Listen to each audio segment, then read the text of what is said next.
Can you hear my voice? Yes. Oke, ya, this is already recorded ya, ini udah direkam nih ya.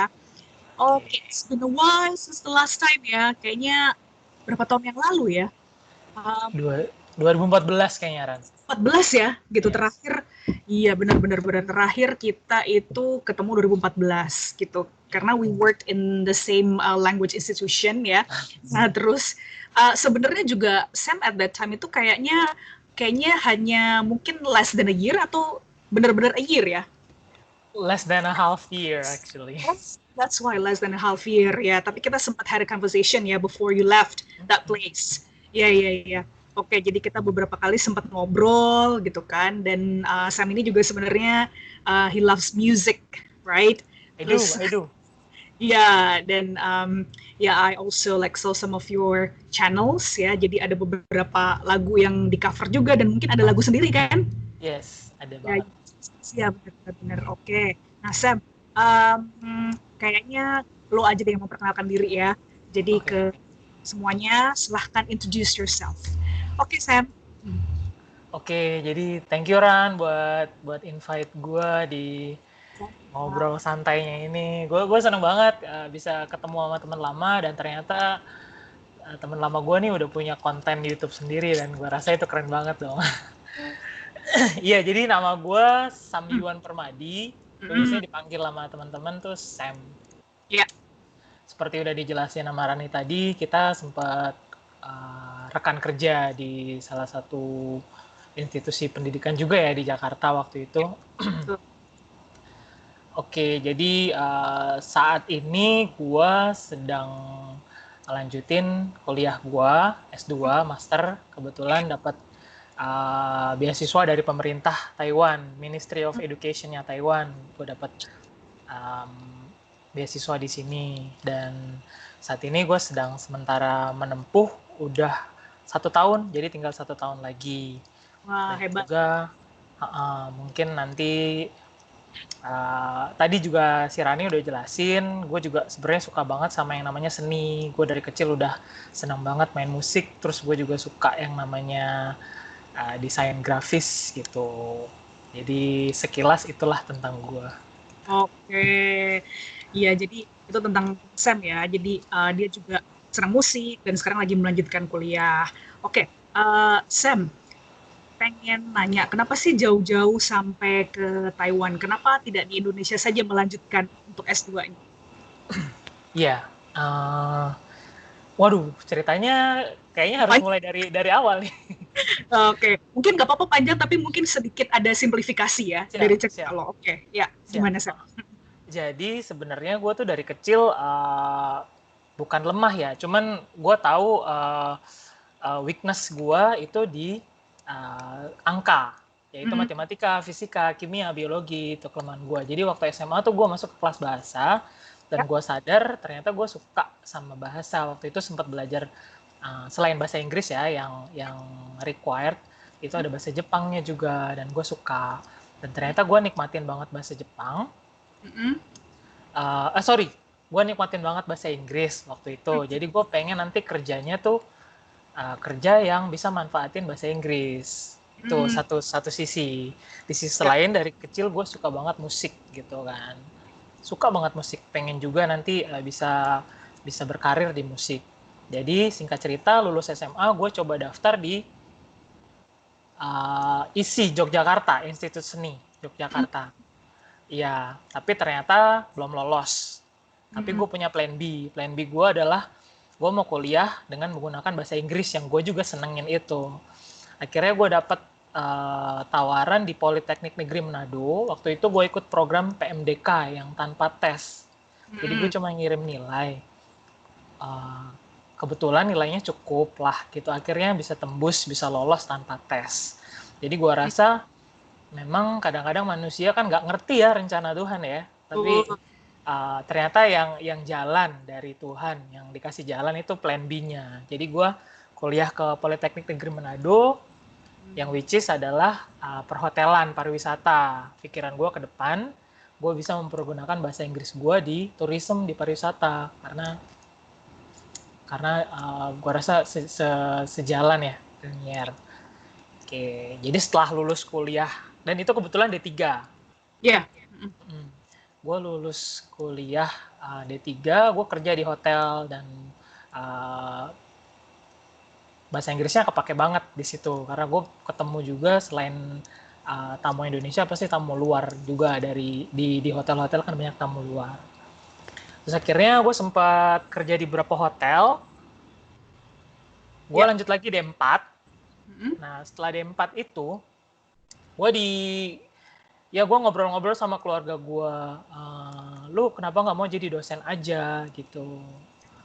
Kalau jadi dosen itu lebih prospek lah gitu daripada di hotel. Dan gue sempat mempertimbangkan itu. Akhirnya dengan dasar itu, gue putuskan mau lanjut ke S2 gitu. Iya, tapi di dalam hati gue pengennya mau dapat beasiswa gitu.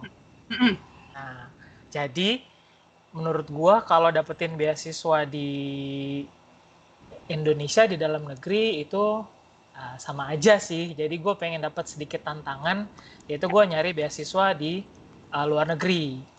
Itu tahun 2017 kalau nggak salah, gue sempat apply di pemerintah Australia. Kalau Rani tahu namanya tuh AAS, Australian Award Scholarship.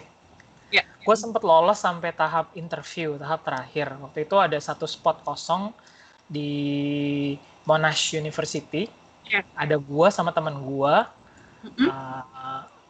Tapi yang lolos teman gue gitu. Anak ITB, anak Bandung. Ya, oke.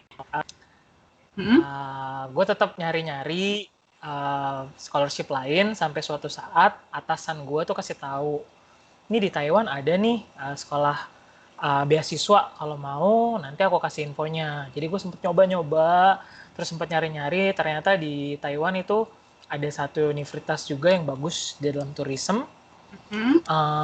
Dan gue apply dulu di sekolahnya, di uninya, gue dapet acceptance letternya. Terus kemudian gue apply di pemerintah Taiwannya di Jakarta waktu itu, dan gue keterima juga. Dan akhirnya sekarang gue di sini. Lumayan panjang. Oke, ya. Jadi ceritanya begitu ya. Iya. Oke. Terus sekarang kan jurusannya itu adalah hospitality ya? Ya, tepatnya sih tourism and hospitality. Jadi lebih general, lebih melebar.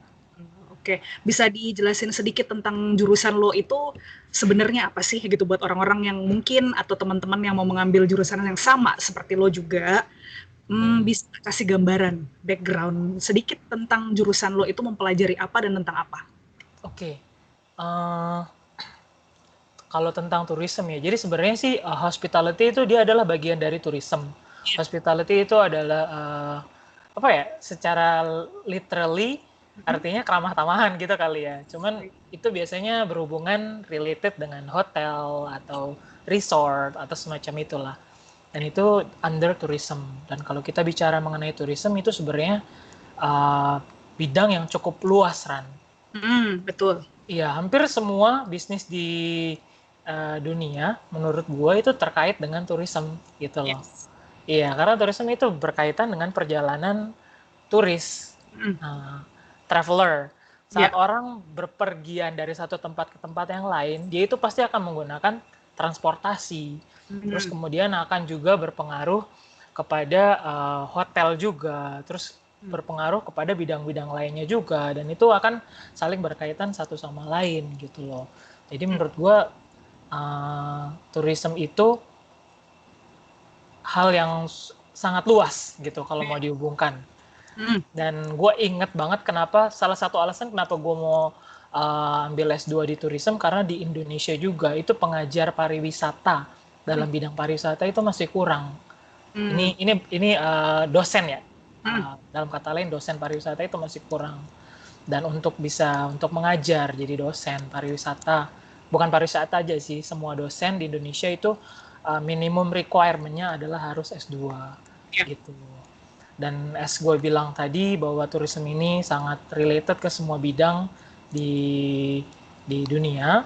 Bahkan dengan adanya pandemi COVID-19 ini itu sangat berpengaruh juga di dunia tourism gitu. Ya. Oke, jadi ini sekarang lo masuk ke semester 2 ya? Yes, Sekarang. yes. Ya, oke. Nah, nanti gue mau tanya-tanya juga lebih detail dan ada juga temannya Sam ya yang nanti akan join gitu. Dan kita juga karena kebetulan mengambil jurusan yang sama ya dengan Sam dan kita mungkin bisa tanya-tanya lebih jauh lagi tentang ada education in general juga dan mungkin boleh juga nih kalau misalnya sekarang Ima ya. Ima. Mungkin bisa bergabung. Mungkin gue akan add ya. Apakah Oke. Oke, gue akan add dulu ya. Di sini sebentar. Gue boleh minum kan, Ron? Nggak boleh, santai aja. Oke, gue akan add dulu nih.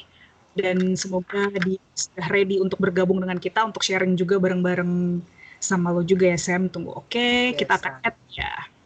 Nah, gue udah add ya. Semoga, oke. Sebentar. Loh, ini balik ke dirimu lagi. Tunggu bentar.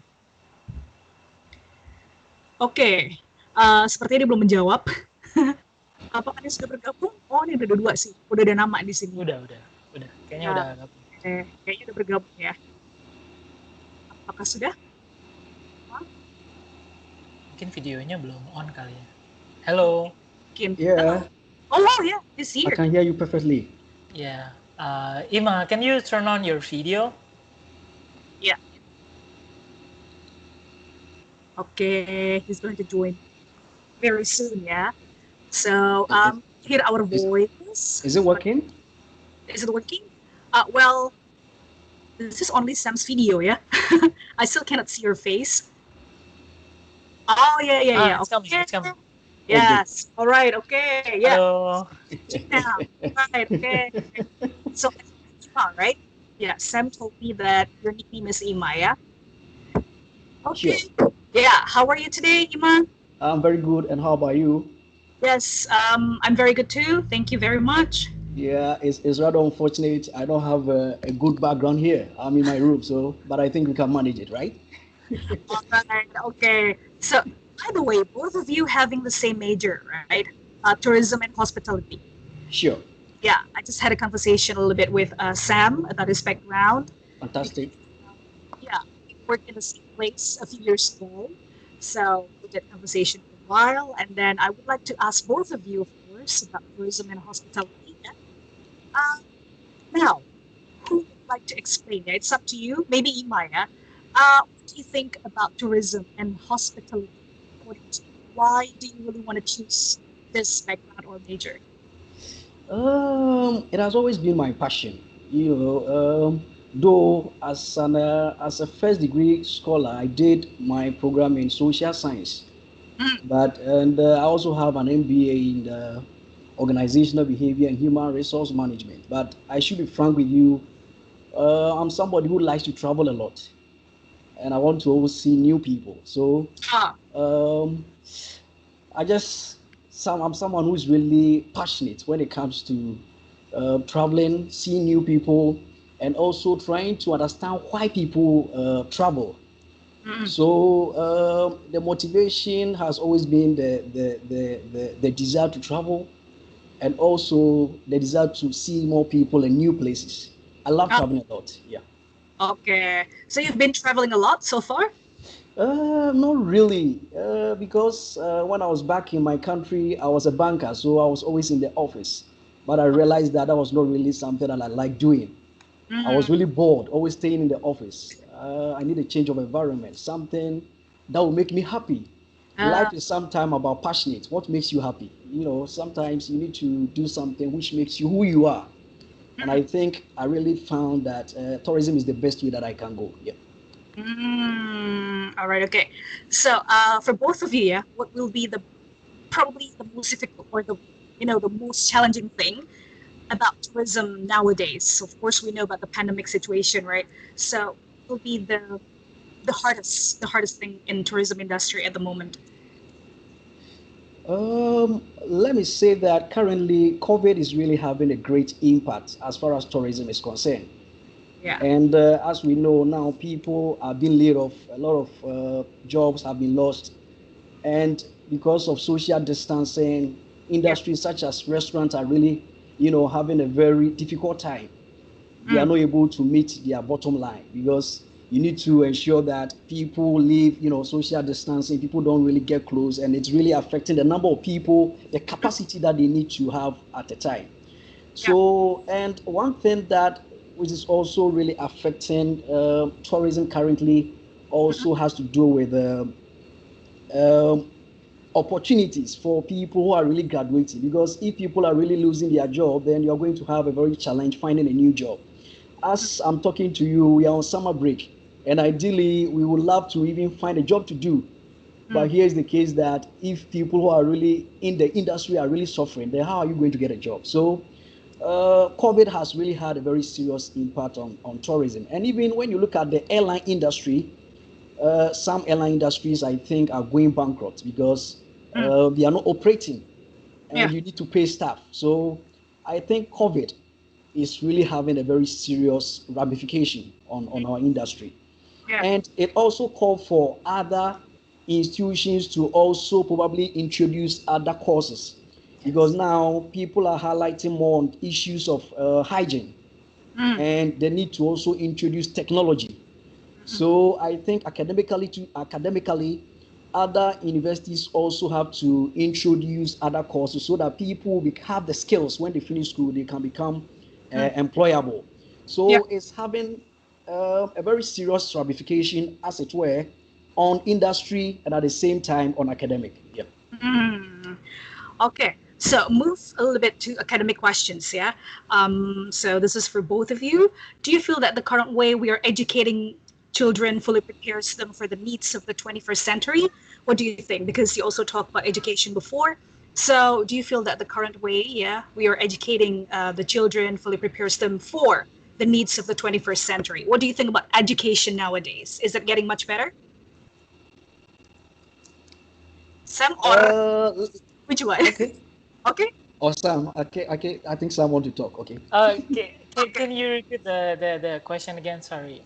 Yes. So both of you, at the moment, you are continuing your food studies, right?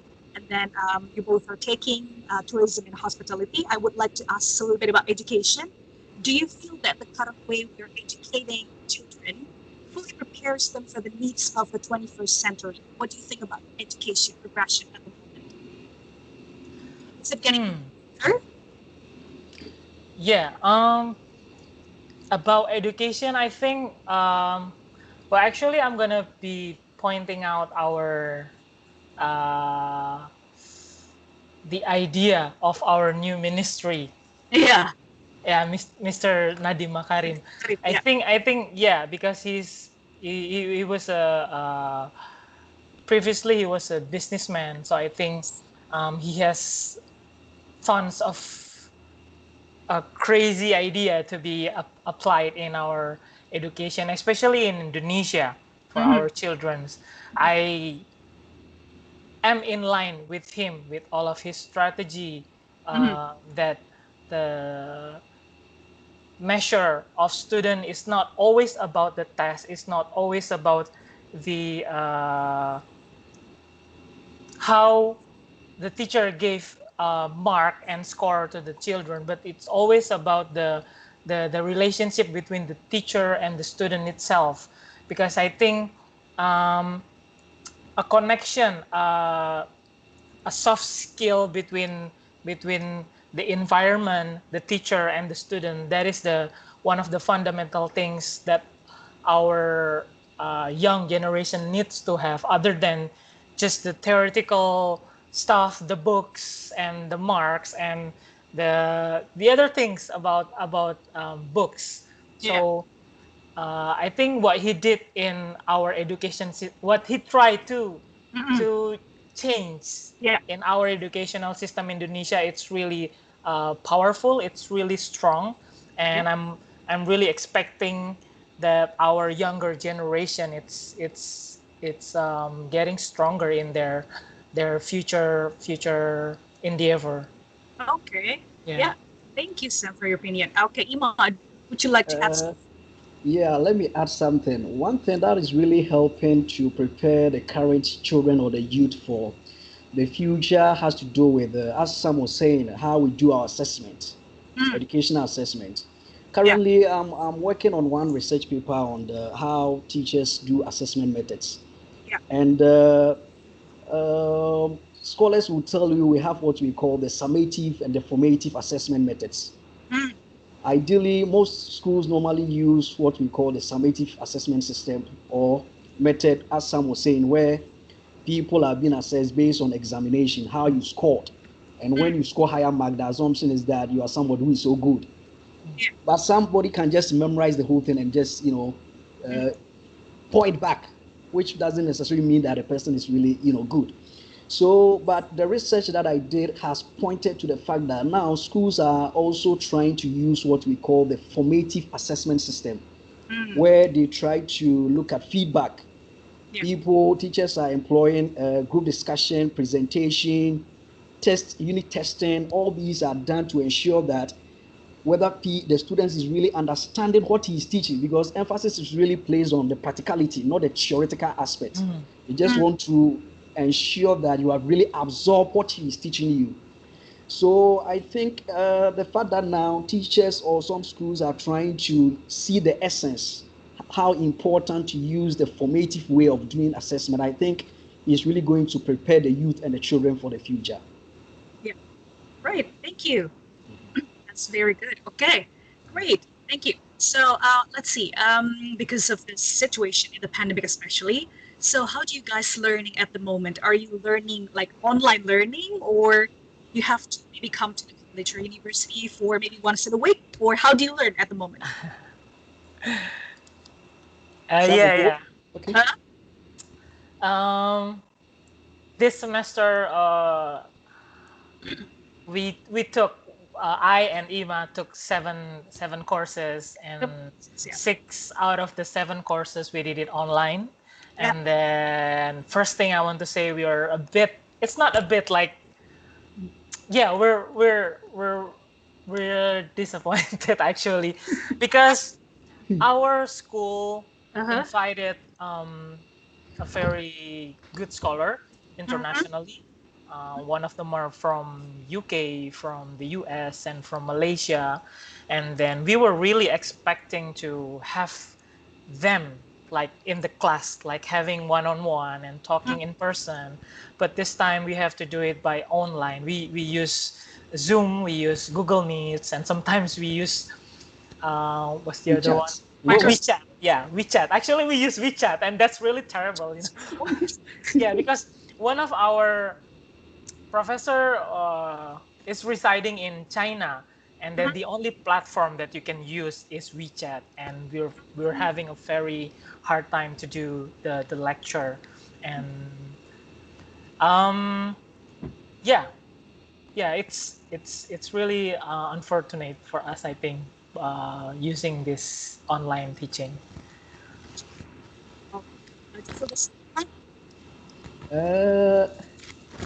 To add something to what Sam has said, I think it also, because most of the courses were being run online, sometimes it also boils down to how conversant the teacher is as far as the software is concerned.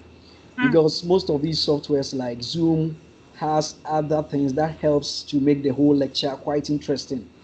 We have the breakup groups, which enables the teacher to form groups so that people can, go to groups and they share views, share ideas, and after that they come back and they report. So if you come across with a teacher who is really conversant, who knows how to really navigate and use the software very well, it goes a long way to really enhance the teaching.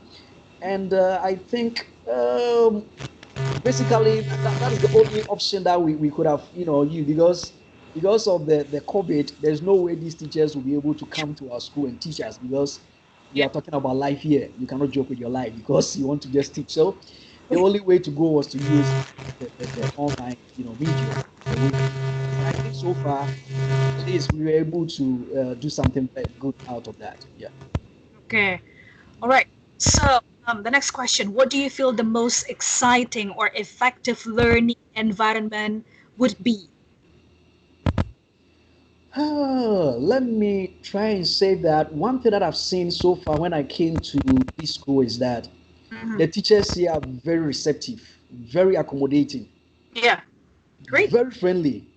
Okay. I always tell them that in my country it's not easy to have teachers like that because Uh, in my country they will let you feel the power difference. The teacher is up there and the students are down there. So that okay. kind of relationship is not really there. They will let you know that they are the teacher and you are a student. But here, teachers are able to sit with you, they discuss with you, they try to know some of the challenges that you are going through. And I think it goes a long way to really help us. Just today, I met one of them and we were sharing a lot of ideas.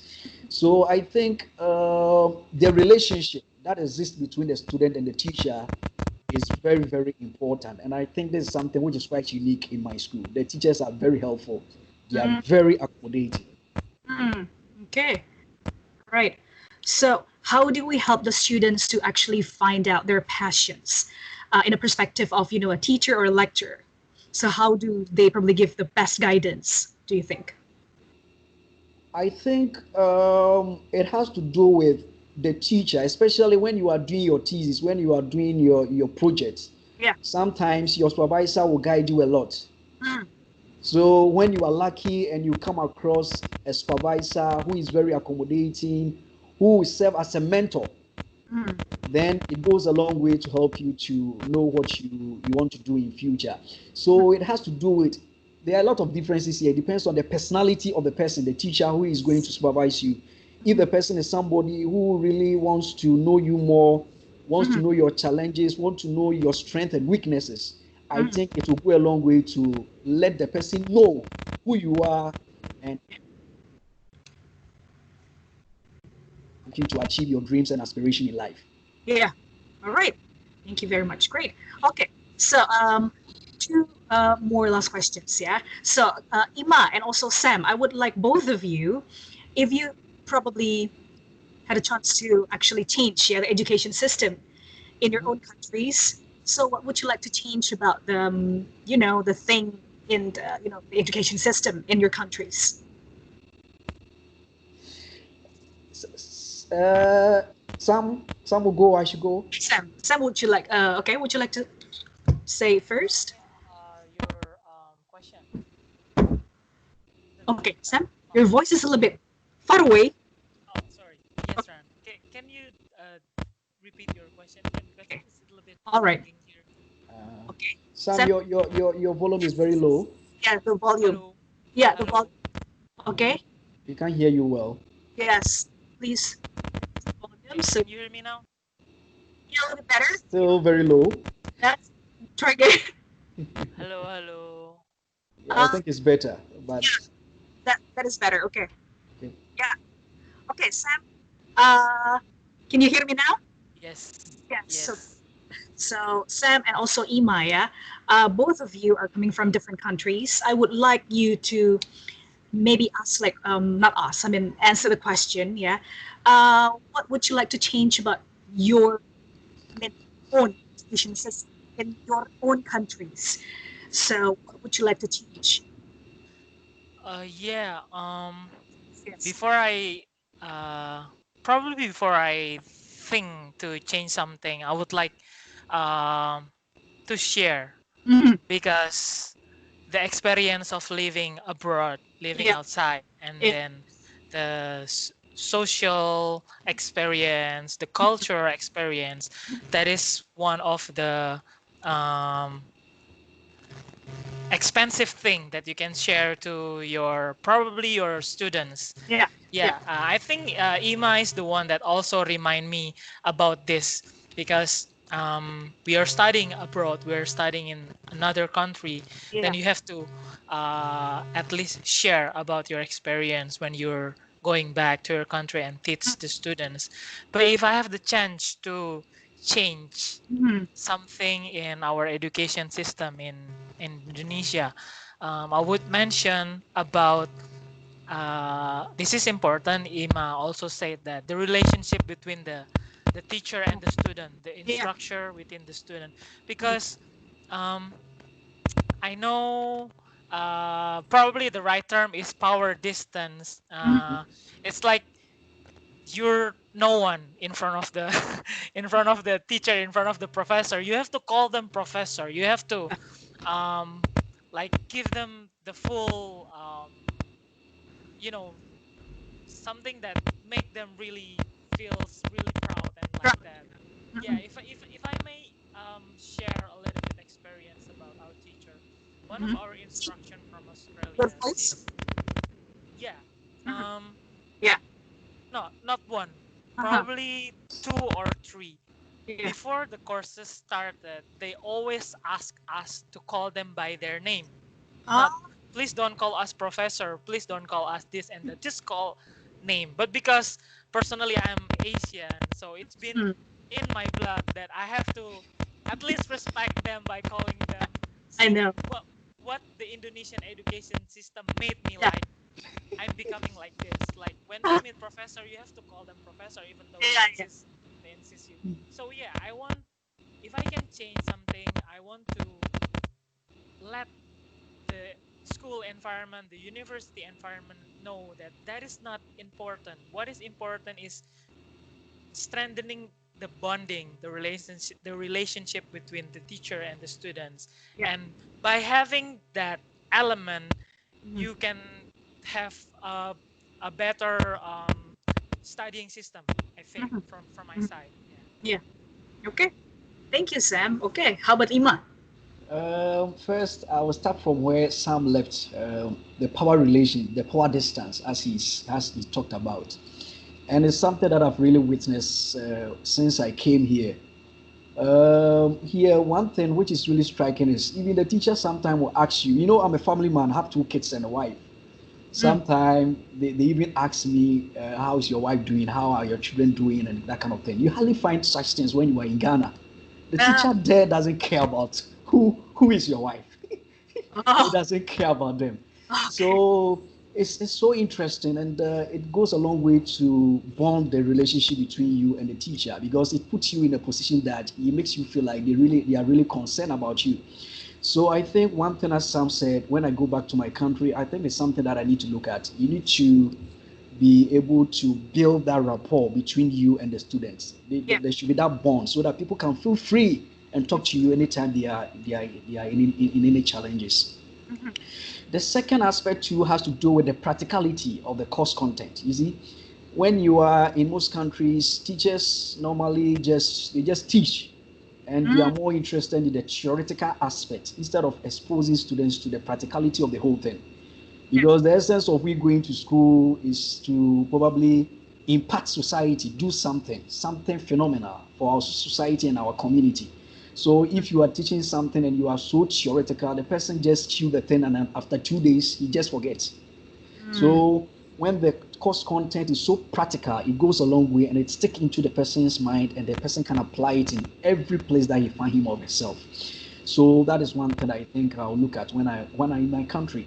The third one has to do with the assessment system that I talked about. Yes. Most higher education are really always stuck to the summative way of doing assessment. Examination. You score A, you score B, and that is all. Yes. Uh-huh. So we need to also emphasize on the formative assessment system or methods, where teachers should be interested in feedback, Mhm. whether students have really understood what they are teaching. So Mm. you need to lay more emphasis on group discussion, Mhm. uh, group presentation, unit testing, all these technologies, all these methods that you can find under formative assessment system. I think it's something that teachers need to look at. And I think when I go back and I have the chance of becoming a teacher, it's something that I really looked at. Thank you. Mm. Okay, that's amazing, both of you. Okay, so last question. Yeah, I would like to have like longer conversation, but because I have another class waiting, so I think one last question for both of you. Yeah, what would be your expectation, your aspiration after you finish your master degree? Who would like to answer first? Sam or Ima? Okay. Okay. My passion has always been to enter into academia. Yeah. It has always been my dream to become a teacher and impact lives. Yes. So since I came here, I always tell Sam. Sam knows that I'm so bookish. I'm the book long type. I'm really interested in research, and I always want to do something. I always to learn more. So my desire, my passion has always been to enter into academia, and the surest way is to start publishing more and probably find a PhD after my master's program. So as I'm talking to you currently, during this summer break, even though because of this discussion that we are having, you see me, I'll be reviewing a lot of books and a lot of articles here, trying to put things together, because it has always been my dream that every break, at least I should be able to come out with one article. So my dream is to become a teacher, and probably after this master's degree, try to pursue my PhD. Okay. Wow. Okay, excellent. That's a noble job, yeah, as a teacher, because I'm a teacher as well. Oh, great, great, great. Okay, thank you very much, Ima. Now, how about Sam? Yeah. Before I answer these questions, I want to Yes. let you know with one um, thing that I always believe that the balance between academic life and your personal interest is important. Yeah, Yeah. sure. So if you go back to the first conversation that we had, I am a person that is really I like music, I like arts, I like those kind of stuff. So my deepest aspiration of my future is when you become a teacher, you also need to balance your life Yeah. with something that you like. Mhm. So you will have um, a good balance, and then you can also integrate those two. Mhm. Yeah. Let's Mhm. say if you're teaching to your student, you can use your creativity. Like in my side, I like to do Photoshop, so Yeah.